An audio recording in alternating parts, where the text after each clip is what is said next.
Good morning. This is Janelle, This is Malik. and welcome to Coffee Side Chats. We are actually recording in the morning, which is very exciting because I like to drink coffee in the morning. I drink it at night too, but it just feels right to be doing it in the morning sometimes. Yeah, this is only like the, I don't know, third time in all of our Mm-hmm. recordings we've done in the morning. So Which is ridiculous, but it's good. So we're gonna start off with our regular. What are you drinking today, Malik? I'm drinking toasted pecan. It's a coffee from, I don't know, one of these local roasters in the area. I don't remember which brand it is. It tastes good, so and I can find it easily in whole beans, so it's cool. What about you?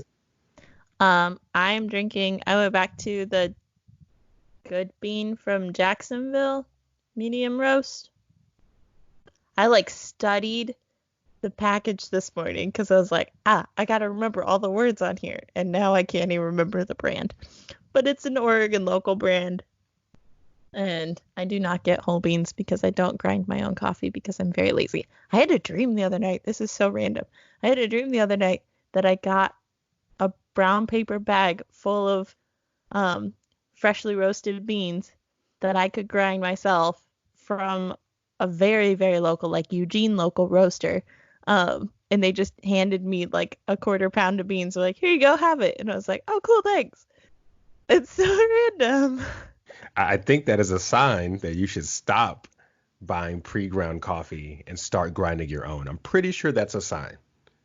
I don't think so. You dreamt Side note. about it. I'm certain that's a sign. Okay, hold on. Side note. Um, toasted pecan. Did you know that my hometown is the pecan capital of Texas? Did you also know that my least favorite nut is the pecan?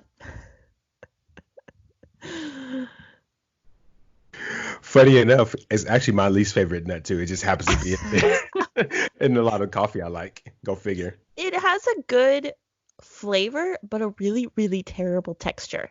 I hate the texture of pecans so much. Yeah, I concur. Yeah. Thank you. I'm glad we agree on that. So today, this is kind of a last minute topic, guys, but I'm pretty excited about it because I was thinking about it all week. I was like, we should talk about this because I'm struggling to do this.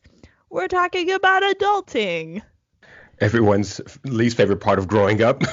It's the worst. So we're just gonna talk about whatever random elements that come up that we don't like or that we do like or things that we had to adjust to. Um, I really thought about this because I got a census form in the mail yesterday. I was like, oh, I'm the head of my house now. I have to fill this out. Happens that way. You suddenly start getting mail. You're like, wait. I can't just give this to somebody else to figure out. I have to do it myself. That's Right? terrible. Oh, now I know why mom's desk was always covered in mail because there's just so much mail that comes in that's like, oh, you have to take care of this too. And this, and this, and this.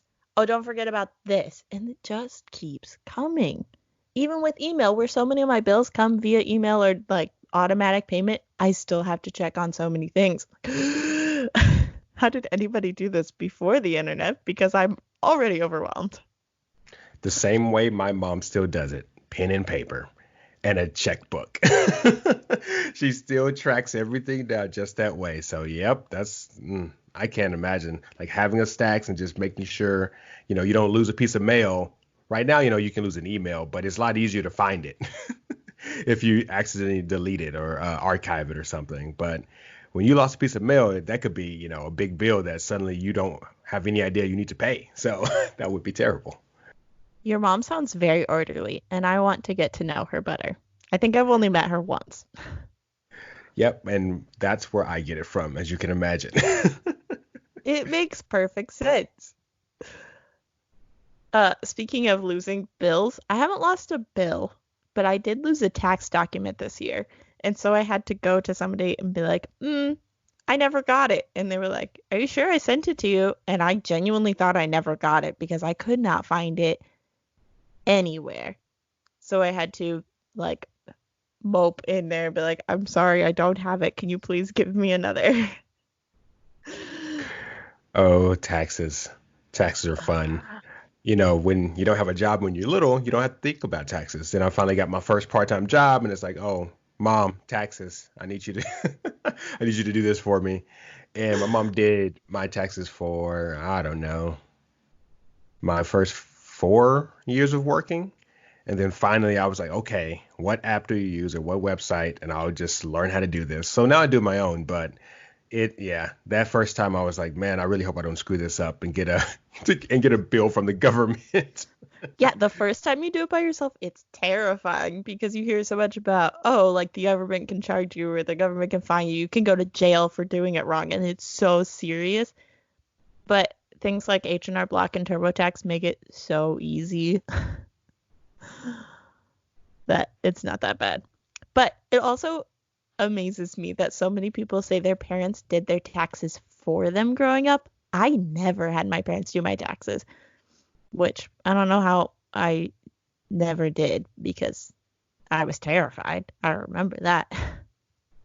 I think you missed the greatest loophole in adulthood right there. You gotta at least pass that taxes off to somebody for a little while. Yeah, I had to do a bunch of adulthood things at like 16. I had to be an adult so early. Yeah, I just think you didn't pressure mom enough or dad enough. You got to apply the pressure. Got to get them to do it for you. Although you have a lot of brothers and sisters, if they were doing tax for everybody, that could be a long tax season. So But yeah, their taxes are not easy either because my dad has his own company and my mom did too. And so they were doing self-employed taxes for two businesses for as long as I can remember, at least two, if not three at certain times. So their taxes already were a mess. Then to have to deal with however many kids were between 15 and 18 who were working, which at any point could be like 5 kids. Yeah, I that would be awful. still would have dumped it on them. No lie. Like, well, you're good at it, so why should I do it? And just here, like, here's my forms. Although when you're young, your forms are you got one form or two forms you got to Mhm. do. It's not really a whole lot to do, but yeah, I was not excited about doing them. Now it's like whatever. I did mine the first week they were um, available. I just did them. I don't like to risk forgetting. Don't need to forget my taxes. Yeah, I did them way late this year, but they're done now. And I have the federal tax return already back in my bank account. So that's exciting because I did them very late, but I didn't get the state one yet. But Texas doesn't do state taxes. So it's like an extra step of like, oh, shoot, I'm not done. I have to figure out what I paid in taxes last year in order to get this kicker thing. What is the kicker? What? I don't understand what's happening. No state tax. That's all I care about. That's part of. I'm like, I'm not moving out of Texas. I'm not doing state taxes. Screw this. Hmm. Oregon always boasts that we don't have sales tax, so that makes up the difference. But I'm like, that doesn't make any sense because then anyone who comes into the state is not paying any taxes. Like any tourists or anything are not paying sales tax. So you're missing out on this huge piece of money that's just sitting there and like is not getting used from anybody who just comes in and visits. I It I blows don't my know. mind. Tax law. I don't even try to understand how these things come. I just try to make sure I fill out the forms right. All I got. I like the way Texas does taxes so much better because then you also have to pay. Um, some places don't do it, but yeah, doing state taxes is so much more of a hassle than just paying a sales tax every time. Like, I don't mind having to pay $1.08 when I buy a 99-cent candy bar. It's not that big of a deal. Just get over it. That's one way to view it. Okay, so census and taxes, those are things that like, all right, you can start doing as a kid. Housekeeping is very different from doing chores as a kid to having the whole house to yourself as an adult. Yeah, yeah. It's a big change in the um, amount of time for one, and the amount of responsibility because hey, when I was younger, like you clean your room, you may have to clean the kitchen or vacuum. Now it's like all of the things have to be done. Everything, every room, all the cleaning. And if you live alone, guess what? There's no other person to to help with that stuff at all. So Mhm.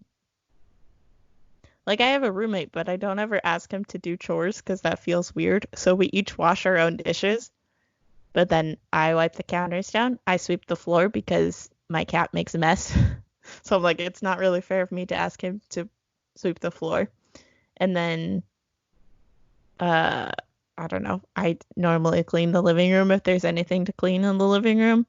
And I always clean the bathroom, except he takes the trash out sometimes. But I never ask him to. It's just like, oh, I didn't take the trash out, and he got tired of it, so he took the trash out. yeah, when you're roommates, it's kind of weird because you like you kind of fall into whatever chore you fall into. At some point, I had three roommates, so we basically kind of broke it down. All right, well, this week you'll do this week you'll do this, and we'll kind of rotate it at my behest, as you can imagine, because I needed some kind of organization in that damn apartment. But overall, it was like, okay, we'll break it up and we'll make it easier on ourselves versus one person trying to just do everything. But after that, it's like, this 2-bedroom apartment has to get cleaned. So guess what? It just needs to happen. Yeah, we had a chore chart in college, but there were four of us in the apartment, and at one point there were only three of us. Um, but I think that was because we had somebody more like you who was like, okay, we need to keep the apartment clean. Here are the chores. These are like the four big chores that need to be done every week. We're gonna rotate through these every week, and it worked out really well. Um, but when there's only two of you, and I feel like both he and I will just like disappear for a weekend, and we neither of us really make a big mess. And so it's like, oh, every once in a while we should probably scrub out the tub and or take out the trash that's very inconsistent. We take it out like every other week. Um, and like clean out the sink because the water here makes the sink dirty for some reason.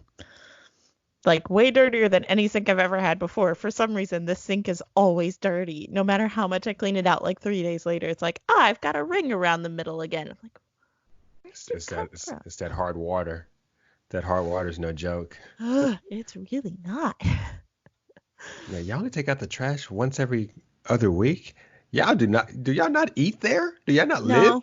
No, that's the other thing. Neither of us eat very much. I'm like, how is that even possible? I'm taking out the trash twice a week right now. It's crazy. What? Yeah, happens when you cook a lot though. Okay, you need a compost bin. Why? Because you're wasting so much trash. You're The, sending the, all of that to the dumpster. the food gets eaten. It's just like stuff around the apartment, like, wrappers from like paper towel rolls, all that kind of stuff. Like the food hardly ever gets in there. Paper towel rolls can be composted. I mean, like the actual wrapper on the outside, like the Oh my plastic that they gosh. come in. Why do you get so much plastic? Guess what? I don't live in Austin anymore. Plastic is everywhere. It's a freaking disease down here. Like in Austin, everyone.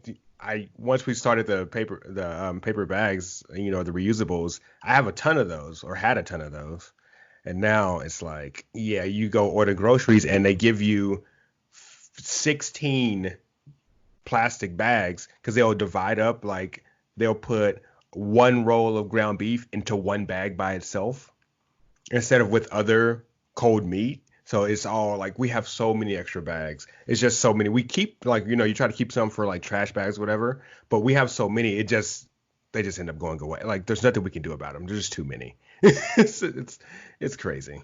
Oh But my gosh. yeah. So that's my life right now. Yeah, the grocery stores really need to figure out a better solution for that. That's my thinking. I'm sure there's some like health code thing where they don't want red meat touching chicken or whatever, but everything is broken up so much, and I'm like, this is too many bags. Just put it in one. When I bag it at the self checkout, it goes in one bag. Just put them together, and it makes it easier. But it's what we got now. So Maybe they should do like the food bank does, where they just put it all in a big box, like any of the non-perishable stuff goes in a big box, and then they just use the plastic bags for like meat. you want them to do extra work when they're shopping for me? I doubt it. You Then then you just put it all in a big box, like at Aldi's. Yeah, I don't see that happening. Not with Walmart. That's true. Heck, even HEB has a crap ton of bags. So it's just something. That is an adulting complaint right there, though. It Stuff, is. stuff you would not remotely care about until you're like 24, 25. I think I cared about it at like 18 because I was like, that's a lot of plastic bags. Why are we using so many plastic bags? But it wasn't that big of a deal. And now I'm an adult and I'm like, I will not use a plastic bag. If I have to walk out of here with everything that I bought wrapped in my arms, I'm gonna make it happen. Which is kind of ridiculous, but I understand the point. And I try to buy, we have a bulk section at my grocery store. And so I try to buy from there. And so then I get like the very, very, very thin plastic bags to put like a pound and a half of flour in. Um, but then like I put it in my container at home and then I try to reuse that bag and take it back with me. Yeah, I've become very much a hippie. A But very like mild hippie of like, oh, you're doing become, two things. become. Okay, sure, True. definitely I've become. been. It's just more pronounced here, I think. I feel like maybe not. Maybe I'm crazy.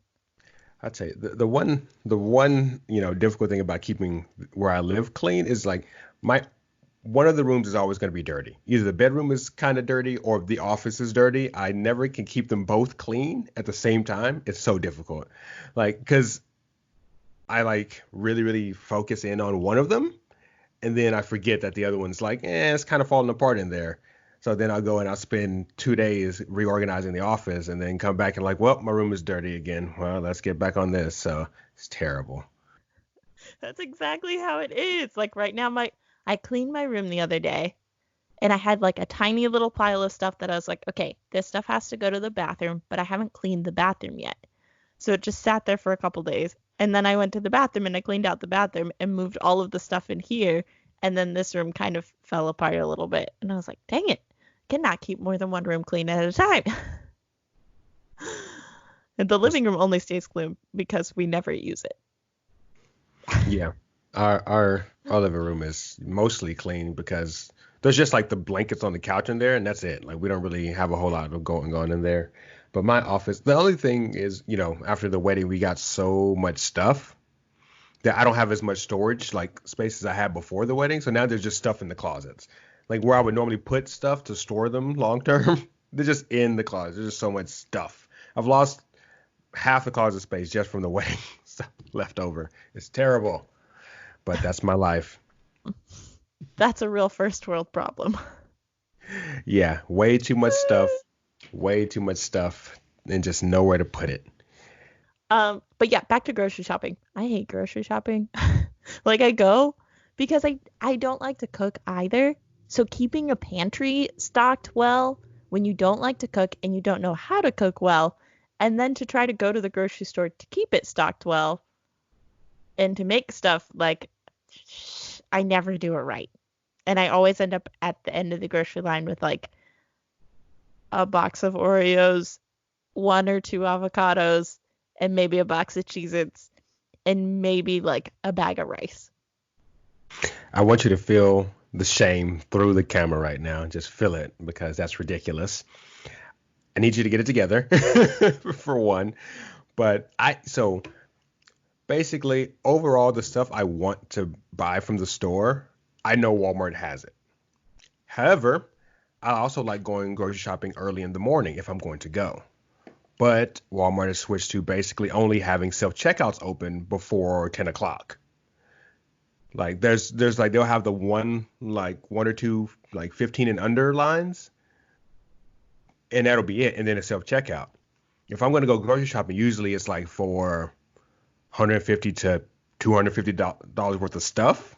So it's not like a small trip. So I don't want to be scanning all of that through the self checkout because it takes forever and you're trying to like organize it and bag and it's a whole mess. And you don't want to be that guy that walks up to a 15 and underline with a whole basket full of stuff. So I end up doing the order from the app pickup grocery shopping. It makes my life so much easier because I'm not going to go into Walmart at 4 o'clock in the afternoon when they have all the registers open, but the place is super, super, super crowded. not my forte there. I don't do not like doing that. I did that for a while. I was like, I'm done with it. And the second they added the pickup all the way. So now like that's all I do because I'm not going shopping. I go into a store for one or two things, and if it's something like a small, we're just getting something for a single meal, I'll just go to HEB because it's right down the street. But HEB doesn't have all the other stuff I want, so I don't use their pickup. But yeah, no shopping in the store anymore. What do you get at Walmart that HEB doesn't have? There's a lot of like the different sizes of things. Like say if I wanted a bigger box of fruit snacks or whatever, like all the different specific brand things I get, a lot of times HEB doesn't have it, or they only have like one or two versions of it. Walmart has every version of everything. So I can always pick and choose. So I like if there's something off the beaten path I want, like if I want to get a different kind of like sloppy Joe mix, HEB is going to have the regular one. Walmart will have four. So it's like, and so there's one that's like a bourbon. Oh, sorry. There's one that's like a bourbon sauce that I can't find anywhere but Walmart. So I go there for it. So it's like there's fewer things I have to worry about not being there if I go to Walmart, because the Walmart that's close to me is a lot bigger than HEB. Now in Austin, there were a lot more HEB pluses, so they really had basically everything. So I didn't have to go to Walmart as much there. But yeah, here it's a little bit more of a, I gotta do what I gotta do to make sure I have what I want. I'm not making compromises on groceries, damn it. Not making compromises on groceries. Can that be like the slogan for your life? Yes, kind of, yes. Not compromising on groceries for you. I don't like grocery shopping. That's an adulting thing that I do not enjoy. I don't know how my mom did it. Still does it. And my mom adjusted from doing it for just her and dad, and then her and dad and one kid, to her and dad and 13 children, to now her and dad and one kid again. I'm like, how did you like make all of those adjustments for so many years? Like figuring out how to shop for that many people and keeping the pantry stocked to where you could always make a meal. It is an art. An art it took me several years to develop, because at first, growing up in a big family, I would overshop. So we would always have way too much stuff. And then I started, maybe I'll get stuff as we need, and that's not practical because then I don't want to go to the store.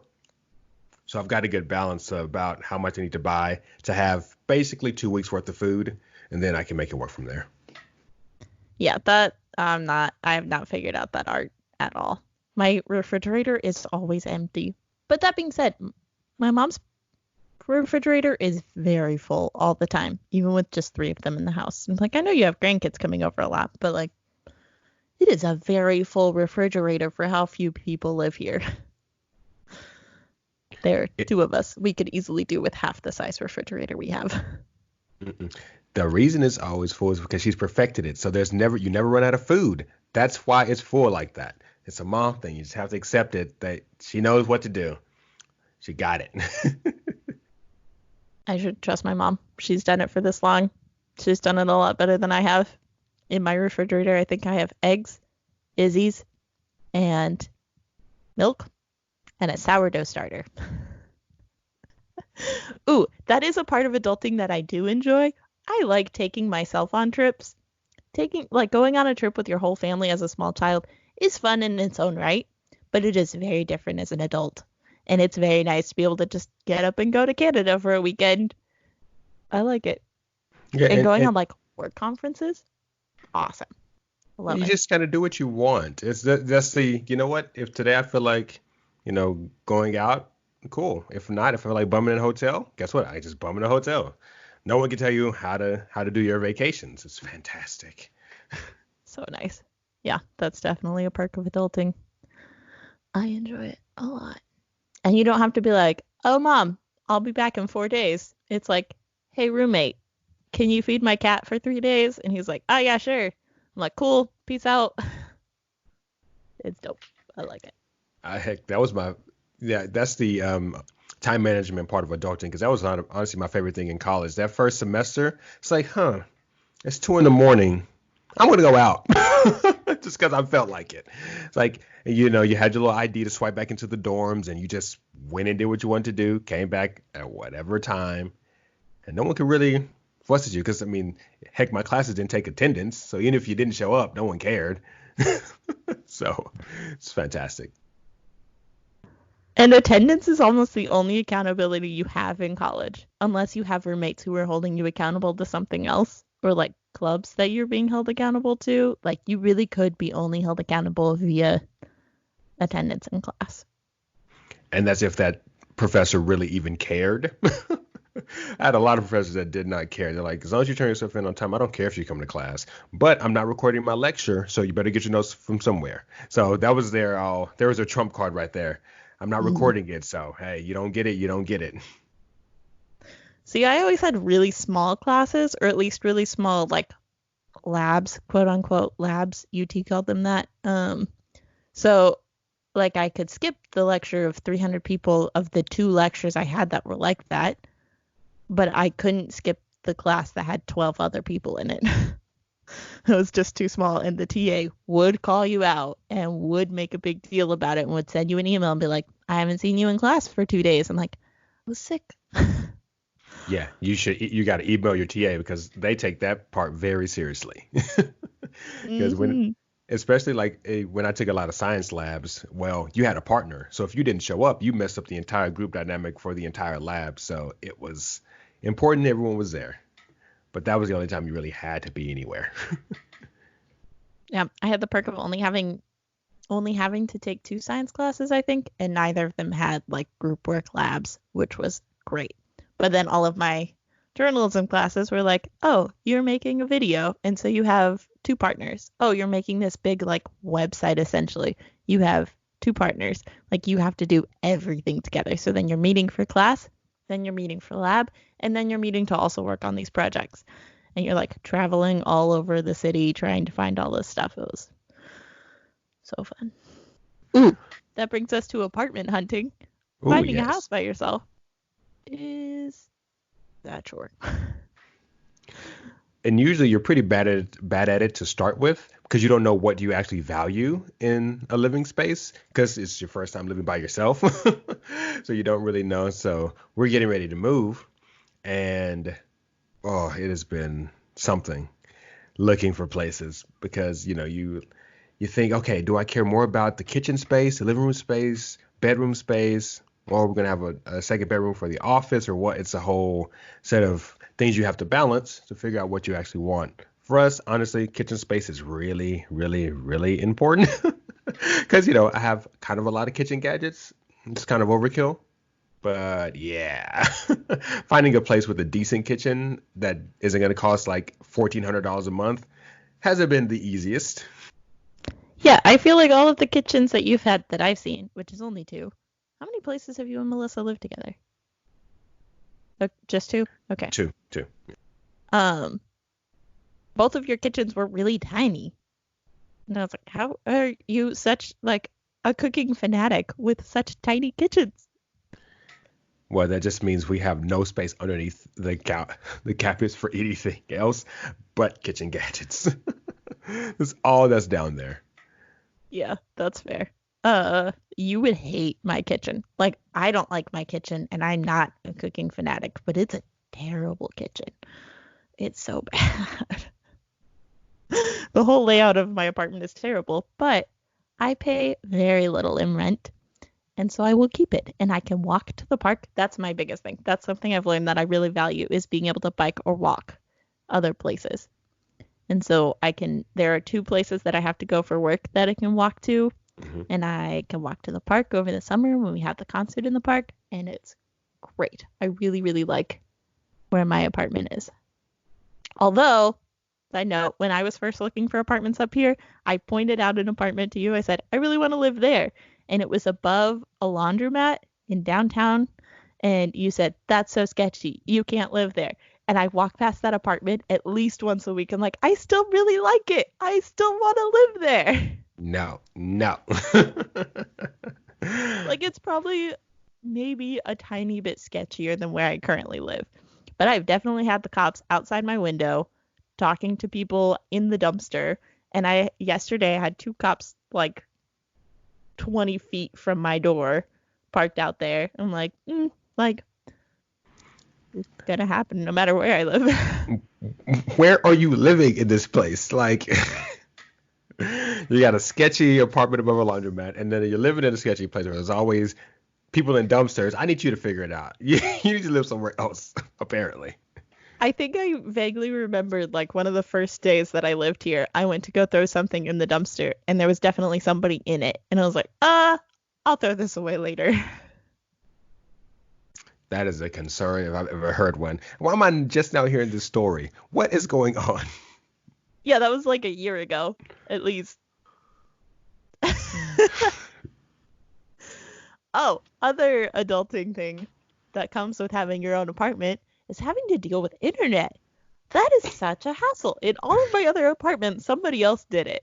And then here, for the first time, just like a couple weeks ago, I had to do all of the internet things. So I had to go into the office, Spectrum, whatever office, and I sat there and I had to talk to the lady. I had to get everything done. I had to come back. I had to set it all up, scheduling times for the internet guy to come. I was like, I hate this. I don't like scheduling to have people come into my house because I don't like scheduling things already. I don't like people coming into my house unless like I know them and I want them to come hang out with me. And I don't like, especially I don't like my landlord coming into my apartment just because it feels weird. I'm like, this is my house and you're in my house and I know that you kind of own it and or manage it, but like not while I'm here. Don't come while I'm here. That's so weird. I don't know why I can't get over it, but it's really weird to me and I don't like it. But yeah, dealing with internet and paying bills, like paying the utility bill, I'm like, whatever. Got that set up, no problem. Paying internet for some reason is just too much for me. I'm like, I don't ever want to touch this. So I set it up on auto pay and I let it go. And then having to reset it, I was like, why is this so freaking hard? So I never ever want to have to deal with like extending internet to phone and TV. Like internet is the most I ever want to deal with on that end. Yeah, do you not remember what happened when I moved into this place? I literally had to make a separate trip to San Antonio from Austin just to sit around and wait for the internet guy to come in and then fix the internet and then fix the cable and then leave and come back. It's like when we came down here for that, that was the second time. I had already been down here once before that because they screwed it up and so I had to reschedule and have the guy come back out. It was ridiculous. So yes, getting all that set up, especially in an older complex where sometimes the wires aren't quite up to quite up to snuff here. They had to replace some wires the first time because they were kind of old and kind of messed up, and then it just wasn't working, so they had to come back. So yeah, it's getting all that set up in an older area is terrible.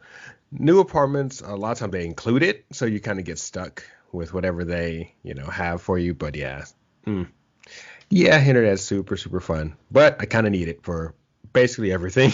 So I don't mind most of the time. Yeah, it's like a real utility, but it's such a hassle to deal with. Yeah, when I came with the internet guy, I feel like he was there for so long at your apartment. We watched so much tennis waiting for him to finish.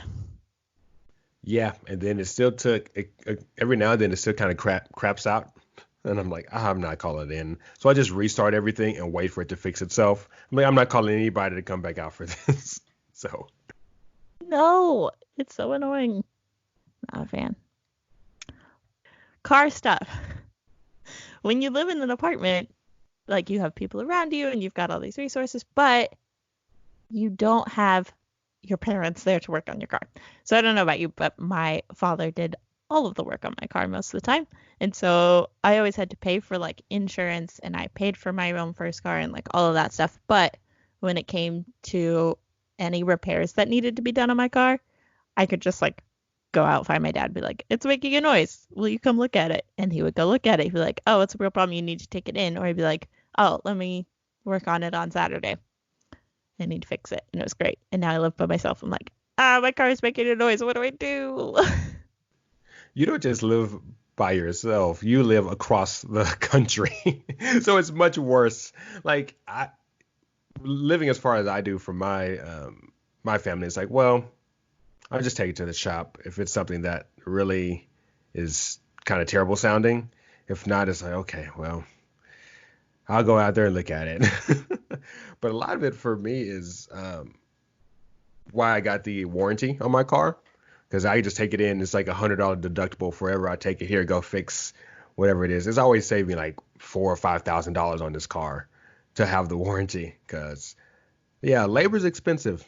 The parts aren't, but the labor is super expensive. So it's saved me a ton of money already. I've had this car, 3.5 years now, and yeah, saved a lot of money on just get the warranty. That is the only thing I've learned about having a car. Get the extended warranty. It will be way easier for you.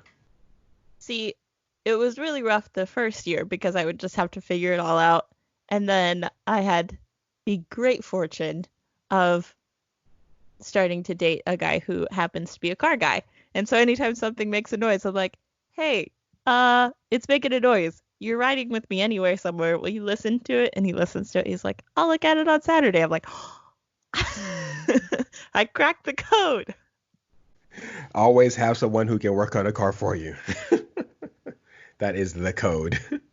But he also will teach me, which is great because my dad wouldn't teach me anything. He would say that he would, and then all of a sudden I'd come out and he'd be working on the car and be like, all right, I'm done with it. I'm like, Dad, like you were supposed to show me what to do.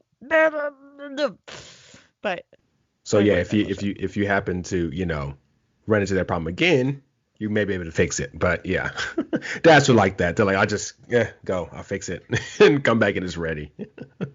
Which I appreciate to some degree, but now I'm like, I live across the country, and when something happens, you're like, oh, just look at this. I'm like, you never showed me where that was. Oh, car. Hey, buying my first car was a whole ordeal in itself. Going out, it's like, okay, I think I like this one, but then you have to like start balancing. This one looks nicer, but it doesn't have the two things this other car does. But this other car is older. All right, go with I always went with the more features. That's what I did. Got the car with more features. That was kind of my whole plan. If I have to buy my own car anytime soon, I am just going to be frozen the whole time because my first car, my dad was like fixing up because a friend of a friend's daughter or something, I don't remember, she totaled it and it was like not totaled to the point that you couldn't fix it. So my dad was like, I'll buy it from you for $100 and I'll fix it up. And so then I basically just paid for the parts. And he was like, it's a good car. You're already driving it. Just buy this one. I was like, cool, done. And then my second car, my dad called me and was like, hey, what are you doing right now? I was like, I don't know. I just dropped the kids off at school. And he was like, can you come to Shirts right now? And I was like, he was like, I found your new car. And so I drove up there and I bought the car and I came back and I had my car. And that's been my entire car shopping experience, has been my dad said, this is the car you need. Come pay for it. If I have to buy my own car anytime soon, like I'm going to be frozen. Oh my goodness. Well, you got to do like me and have a crazy amount of research going into whatever. Like the TV we bought, I researched TVs for like 2 years before we bought one. It's like, okay, I need to know what I want before I get there because I don't want to get the runaround from a salesperson. I just want to know these are the features I want. Does this have it or not? So that's all I got. Probably end of the year we'll be shopping for a car for my wife. So we shall see how that goes. But that'll probably be end of the year where we'll start looking for her a new car. She needs one. Yeah, so we're going to get her a car. The thing is, like, the older you get, the more adulting things that come up. And you're just like, shoot. Like, if I'm not buying a car, maybe one day I'm buying a house. I'm like, I haven't yet, but I need to. You have. Start investing in retirement. I'm like, I'm 24. I have to start thinking about when I'm not working anymore. I'm still figuring out where I'm working. Yep. So I start putting money away already. Yep, that's exactly what happens. I need to get back and adding probably a larger amount into my retirement. But yeah, I got to get back on it because, yeah, sooner or later it's going to be like, hey, you're not working anymore. Or maybe you're not working anymore. Mm-hmm. And you kind of need some money to make things happen. So yeah, it's don't like it. Don't like it, but it's fine. Yeah, it helps. So you know me. I do a lot of research beforehand, so we're going to be moving it down. So I'd already started looking like 3 months ago at 4 or 5 different cities for us to live in, multiple apartments in both. So it's like do the work up front. It makes it a little bit easier on the back end. Yeah. You are much better about research. I get really overwhelmed. I'm like, I'm never going to make a decision because, like, I don't actually know what I'm looking for. I'm just picking at random, no matter how much research I do. I always feel like I'm missing something. I never am 100% confident in my decision. Oh, well, you are 100% missing something every time. Every time we move somewhere or we go get something, I'm like, damn it, I didn't think about that. Oh, onto the list of things I need to look at next time. No, you just move on. Because I never get it all. I just like, I want to be like 95% sure. That other 5% can be, bad, but hey, we take 95 and kind of roll with it. That's so assuring that, like, you're going to keep learning. And it doesn't matter. Like, you're going to make mistakes. You're going to figure out little bit by little bit. You're never going to have it 100%, but you're going to try your darndest to get close. Yeah, it is. It's funny how many things you don't take into consideration, like with bookshelves. Like I have one, we have two, and basically the style we got can't. We didn't really think about the weight we needed to make sure was on them, so like they both kind of lean a little bit, because we didn't think about, hey, we're gonna buy a trunk full of Harry Potter books or whatever, and like it's gonna be on the shelf. The shelf's really not designed for that particular thing. Yeah, it's kind of ridiculous. There are things that you always got to take into account. Uh, Office chairs, got to get new ones of those eventually. Didn't think the sound it makes if I move is going to be a big part until we start podcasting, and then it makes a huge difference. So all the little things to learn. So many little things. I learned that bookshelf lesson very early in, like, freshman year of college or something. I was still living at home. Bought a new bookshelf. All the shelves sagged because I put so many books on them. I was like, shoot, physics is a thing. I have to account for this. Yeah, you quickly realize, you know what? Maybe buying that $30 bookshelf was a mistake. Maybe I need to go get me a $70 one. Something a little bit thicker, a little bit sturdier. Yeah, buying furniture. Most of my furniture is either from the side of the road, from Craigslist, or from a thrift store. Except my mattress and a basket. Oh, I also got some from a garage sale. Yeah. All of my furniture, the only exceptions are a mattress and a basket, unless you count my laundry basket, but I've had that since I was literally like 10 years old. Same laundry basket, still have it. Wow. Wow. That's kind of impressive, frankly. Our law furniture is a combination of IKEA and Rooms to Go. Like all of it. Everything is from one of those two places. The couches, the table, the bed's the only thing that's from where did I get the bed from? Mattress Firm, maybe? Yeah, the bed was from somewhere else, but everything else is just from one of those two places. It's kind of our easy shopping thing. Like right now, I don't really care about having super durable desk stuff. Like, no, the desks were cheap. Let's just get those. The table and the sofas are the one things that are like, okay, these are kind of expensive, but they're gonna last a while, and we're just gonna keep them for probably a long time. Even when we move into the house, they might not be like the main room furniture, but then they'll be in like the other little living area or whatever. So they're gonna stay around for a while. So I felt if the desk breaks, won't make me cry that bad. Table breaks, that'll be a problem. So Did I tell you I got a couch? what? You got a I got couch? a couch. I feel so odd because for so much of my life I have had this, like, be able to get up and move mentality, and I still do. And then I see that couch and I'm like, oh, that's like a permanent fixture of my home that, like, is not an easy to move, does not fit in my car, is not easy to get rid of. What am I doing? But it was, like, also free. Got it from a friend that was getting a new couch and was like, hey, does anybody want this old couch? I was like, I don't have a couch. Let me take it. And I'm like, why did I do that? I have a couch now. I'm not going to be able to move that thing. Ah! That's how a lot of things end up on the side of the road. Ain't me, it ain't going with me, so it has to go somewhere now. Oh, we got so much furniture. I've just given up on trying to like make it easy for myself to move. That's long gone. I don't even, not even gonna think about that at this point. It's like, okay, how big of a U-Haul do we need? That is the only question. How big of a U-Haul do we have to get to move all this stuff? Because we're about to move everything, what, 350 miles or so? So Oh, it's about to get moved. So yay. yay.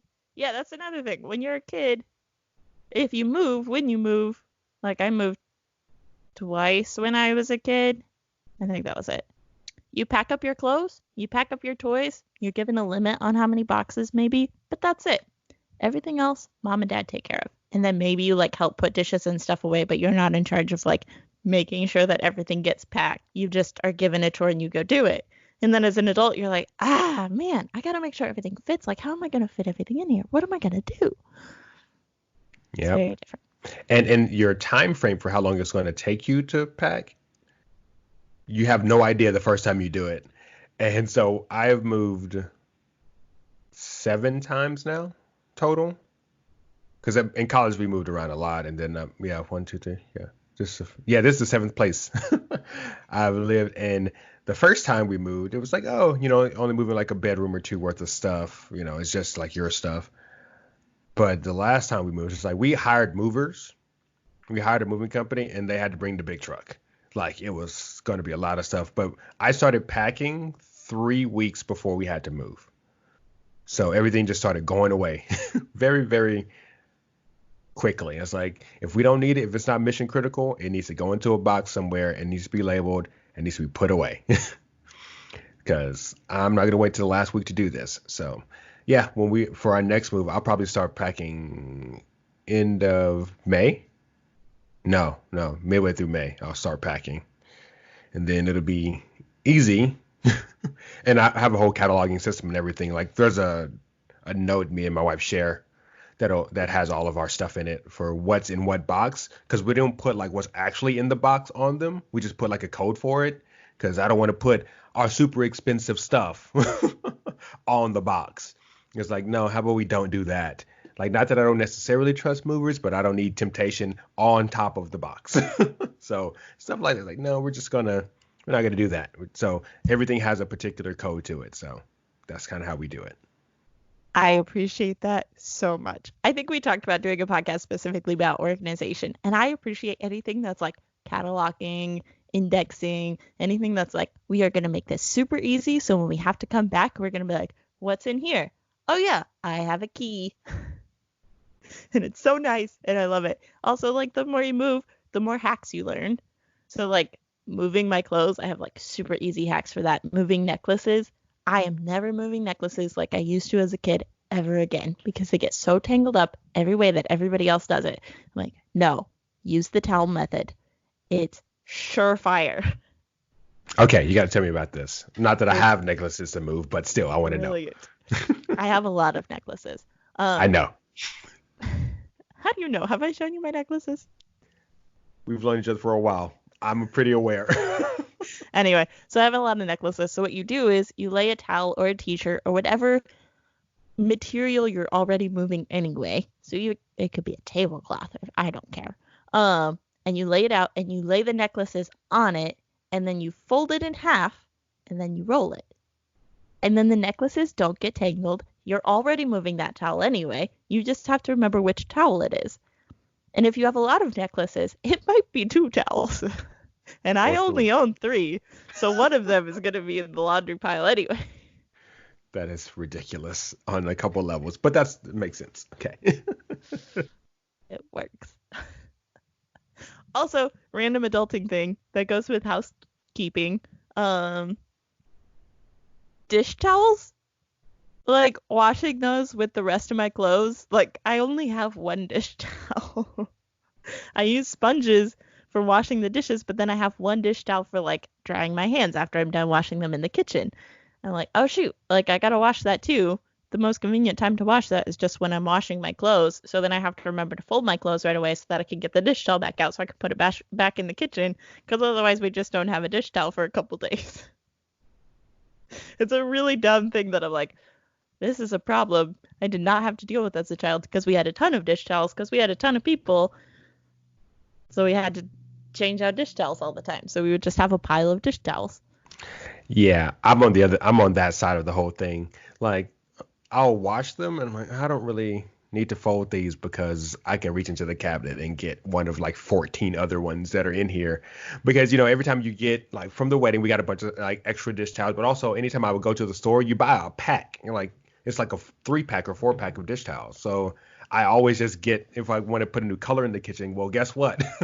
Pack of dish towels you got. So many dish towels. Eventually, I started getting rid of some. Like they start getting a little tattered. I just get rid of them because I have replacements. There's no need to keep them.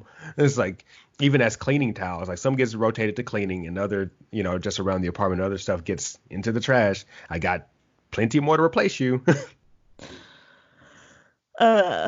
Yeah, I have one dish towel that I got for free at a gift exchange, and I was like, oh, yay, I need a dish towel. Now I have one, and then I have 2 pot holders. One that's just like the hot pad that you set on the counter, and one that's like the glove. Mhm. The mitt. I need this picture forever. The mitt. Yes. If we had gifts, it would be me doing this. And people who are not able to see us, which is everybody except Malik, does not know what I'm doing, but you can probably picture it. She's the crab claw thing to describe oven mitts. But yes, It's great. Another random adulting thing is you discovering what type of oven mitt you actually need. Because some of them, they're like really for decorations, but if you go and grab something that's 425 degrees out the oven, you're going to still burn yourself. So some of the ones we have, they're really nice, but they don't actually protect you from the heat. Now I have some ones that we got. These are the ones we got from IKEA. I mean, we've had these oven mitts for 4 or 5 years now, and I still use them because they're the only ones that are thick enough to actually not burn me when I take something out. All these new ones, these thin ones, they're terrible. You just burn yourself, especially if you grab, hot glass like a baking dish. Yeah, I learned that real quick after I took them out of the package. So now they are for decorations only. I'm not to the point where I'm like, I'm going to buy towels for just decorations. Nope. Nope. I have some stuff in my house that's just for decorations, but it's like somebody gave it to me. I don't think I have anything in my room that, well, no. I have a couple like wall art things, but even those, most of them were given to me. Or I made. Or are flowers. We're going to need to throw a giant housewarming party for you because you are not going to have anything when you move to an actual house. Like nothing. It's going to be like, why is the house completely empty? Well, it will be so sparse. I'll make it work. It'll happen. Don't worry about it. If I ever move into a house. Maybe I'll just live in apartments for the rest of my life, or maybe I'll get a tiny house and then I'll need to get rid of furniture. We're going to put you in a real adult size house so that you can actually have junk like the rest of us, damn it. You're going to get this junk like everybody else has. But yeah, you don't get to escape being with all the junk as an adult. No, you need to have at least 3 junk drawers that you keep trying to clean up. You keep trying to clean them and keep trying to clean them. And you're like, why stuff just find its way back in this drawer is like the black hole for all your knickknacks. You will have this drawer. It will come for you. If I can't escape it, no one can. You need to Marie Kondo your life. You want to know how many times I've done that? Yet here we are. But for every move, I basically do get rid of everything outside of like the furniture that we actually need for living and my clothes. And oh my God, every time it takes us like 6 months and we're back to having too much stuff every single time. I've pretty much given up. I just want to organize what we have. That's all I got. You are quick on that Amazon Prime button, though. Shut up. Don't you use Prime against me. Keep that to yourself. I am trying so hard not to just like burst out laughing into the mic every 30 seconds. This is probably my favorite conversation that we've had in a little while. Yeah, this is just kind of ridiculous. Just fantastic.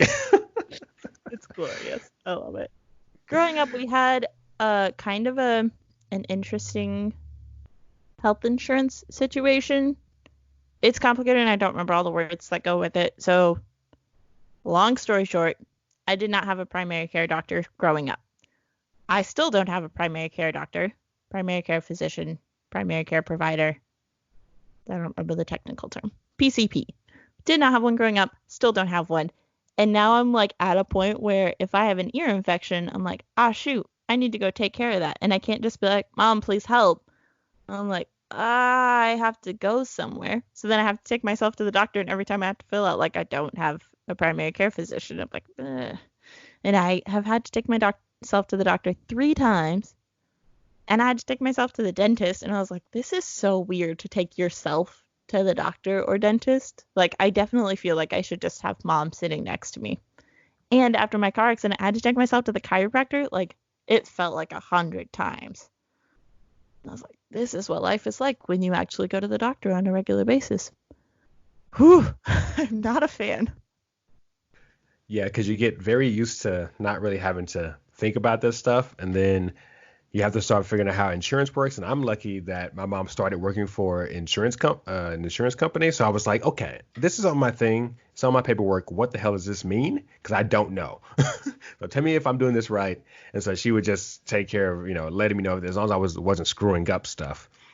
But outside of that, it's just like, okay, go to the doctor, go to the dentist. You got to get your checkups. You have to remember to go get a checkup because you could go 2-3 years and not even think about it, especially if you don't have any, like, you don't get sick or anything. Started going to the dentist this week. Was that this week? Oh my gosh, that was on Tuesday. I had a root canal, 2 fillings, and the porcelain, the crown buildup all in the same day, one day. And then I went to the eye doctor and got my contacts fitted. So there's that too. So I had a week. It's so much more stressful to take yourself because you're already stressed out about like, oh, I'm going to the doctor and they're working on me. And then at the end, they're like, oh, and you have to pay for it. And you're like, I don't want to deal with both of the issues. Like my brain can't handle the stress on both sides. I need one or the other. There is nothing like insurance. That's all I can say. Because I put off the dental work for like 6 months because I'm like, I can't pay for this out of pocket because it's like $6,000 or $7,000 worth of work. And I was like, that's not gonna fly. So when the insurance enrollment came back around for my job, I had a dental. I'm like, okay, this is so much better, so much better than before. Still expensive, but it's nothing like it was before. So yeah, probably a couple weeks I'll be getting another root canal. So hey, it's all coming. All coming. But yeah, then they're like asking, like, do you want to get this procedure done? Do you want to get this done? Do you need to get this done? I'm like, you're the doctor, just tell me. But I'm also like, but you're the doctor who's getting paid, so you're going to say yes to everything, and I can't afford everything. And I don't like scheduling things, so that's the other stressor. So I have the stress of scheduling, the stress of taking myself, the stress of sitting through whatever appointment it is, the stress of deciding what I need after that first appointment, and the stress of paying for all of it. I'm like, I just need to be able to put something on this list on somebody else, please. Nope, it's all for you now. It's just like, okay, well, gotta schedule it, and then it's hard to sometimes schedule really far out because you're like, okay, I want to schedule this like 3 weeks out, but I don't have my work schedule yet. So do I have time to take off from work? Am I gonna be able to switch my schedule? Is someone else gonna be able to fix the schedule for me, or I'm gonna have to just not show up to work, which is something that's possible too. It's a whole big thing. Work kind of complicates things, really. Like, there's so many more complicating factors, but you eventually figure it out slowly but surely.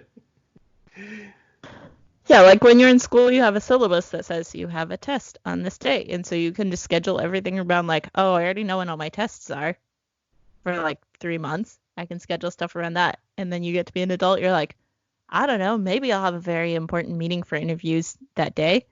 We don't schedule it until a week before. So now guess what? I got a whole lot of other things to do besides this. Yeah, it turns into a nightmare. Mm-hmm. Yeah. Being an adult, if you didn't have to have a job, would be a lot easier. Unfortunately, that's not how life works. There's no way that could work. But it's like, I gotta do all these other things. And go to work. Yep. Well, I think we're good for adulting today. We've talked for a long time. Yeah, a little bit. So we will wrap up here. I took a lot of notes on some things that we commented on that I'm like, I think I can put that on the social media. We'll see. Maybe Okay. it'll still be blank for a month. I'm trying. I am. But yeah. Thanks for tuning in, guys. We really appreciate you. Let us know if you have any questions, comments, or concerns you want to add to anything that we said. Tell us your woes of adulting and your least favorite thing about being an adult because it's rough. And we'll see you next time. All right. Talk to you next time.